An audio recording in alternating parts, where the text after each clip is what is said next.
یہ اللہ تعالیٰ کی رحمت کا تقاضا ہوا کہ انسانوں کے اس امتحان کو آسان فرمائے. یہ ایگزامینیشن میڈ ایزی ہے، وحی کا سلسلہ جاری فرمایا.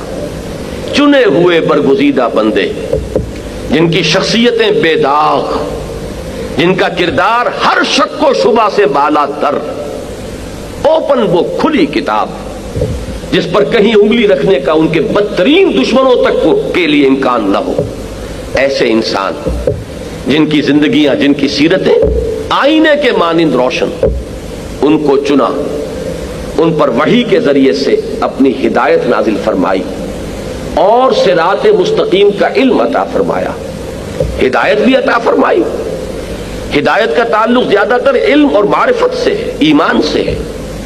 اور کیا کرنا ہے، کیا نہیں کرنا، تمہارے لیے کیا چیز مفید ہے، کیا نقصان دہ ہے، تم کدھر جاؤ گے تو ہلاکت سے دوچار ہو جاؤ گے، کدھر جاؤ گے تو تمہارے لیے عافیت رہے گی، اس کا علم. یہ دونوں چیزیں اللہ نے عطا فرمائی تاکہ انسان کے لیے آسانی ہو جائے. اور اپنے ان انبیاء اور رسول کو مامور کیا اس پر کہ وہ لساناً، زبانی طور پر اس ہدایت کو بیان کریں، اور عملاً اپنی سیرت و کردار اور اپنی شخصیتوں کے اندر اس کا ایک نمونہ پیش کریں، تاکہ جن لوگوں کی استعداد کم ہے وہ بھی جان لے کہ حق کیا ہے، ان کے سامنے بھی حقیقت مبرہن ہو جائے، ان کے سامنے بھی حق واضح ہو جائے.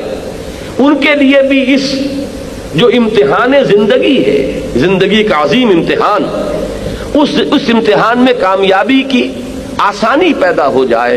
لہذا نبوت و رسالت کا سلسلہ اصلاً رحمت خداوندی کا مظہر ہے، اور یہی رحمت اپنے نقطۂ عروج کو پہنچ گئی ہے محمد الرسول اللہ صلی اللہ علیہ وسلم کی ذات مبارکہ میں. اسی لیے فرمایا کہ وَمَا أَرْسَلْنَاكَ إِلَّا رَحْمَةً لِّلْعَالَمِينَ.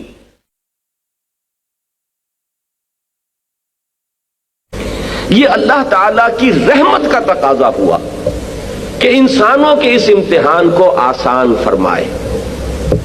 یہ ایگزامینیشن میڈ ایزی ہے، وحی کا سلسلہ جاری فرمایا.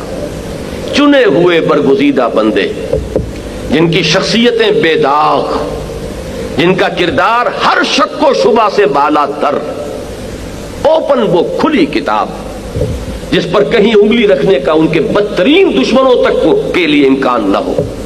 ایسے انسان جن کی زندگیاں، جن کی سیرتیں آئینے کے مانند روشن، ان کو چنا، ان پر وحی کے ذریعے سے اپنی ہدایت نازل فرمائی اور صراط مستقیم کا علم عطا فرمایا. ہدایت بھی عطا فرمائی. ہدایت کا تعلق زیادہ تر علم اور معرفت سے ہے، ایمان سے ہے. اور کیا کرنا ہے، کیا نہیں کرنا، تمہارے لیے کیا چیز مفید ہے، کیا نقصان دہ ہے، تم کدھر جاؤ گے تو ہلاکت سے دوچار ہو جاؤ گے، کدھر جاؤ گے تو تمہارے لیے عافیت رہے گی، اس کا علم. یہ دونوں چیزیں اللہ نے عطا فرمائی تاکہ انسان کے لیے آسانی ہو جائے.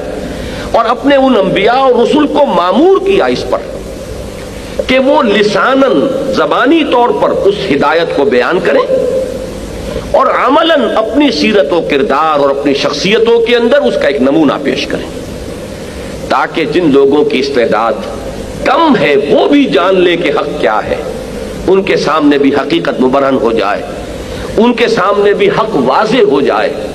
ان کے لیے بھی اس جو امتحان زندگی ہے، زندگی کا عظیم امتحان، اس امتحان میں کامیابی کی آسانی پیدا ہو جائے.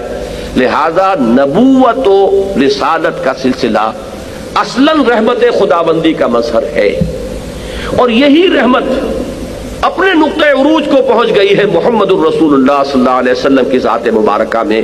اسی لیے فرمایا کہ وَمَا أَرْسَلْنَاكَ إِلَّا رَحْمَةً لِّلْعَالَمِينَ. یہ بہت بڑی بات ہے، بہت بڑی بات ہے، اور سیرت کا یہ حصہ اکثر و بیشتر لوگوں کے سامنے نہیں ہے. ہمارے ہاں میلاد کی محفلیں ہوتی ہیں، سیرت کے جلسے ہوتے ہیں، حضور کے مناقب بیان کیے جاتے ہیں، حضور کی فضیلتیں بیان ہو رہی ہیں، آپ کے گیسوؤں کی بات ہو رہی ہے، اور باتیں ہو رہی ہیں، سایہ تھا نہیں تھا اس کی باتیں ہو رہی ہیں. سیرت، اصل سیرت کیا ہے؟ حضور نے اللہ کے دین کو قائم کرنے کی جد و جہد خالص ہیومن لیول پر کی ہے، ہیومن لیول پر. اس میں معجزات کا عمل دخل نہ ہونے کے برابر ہے.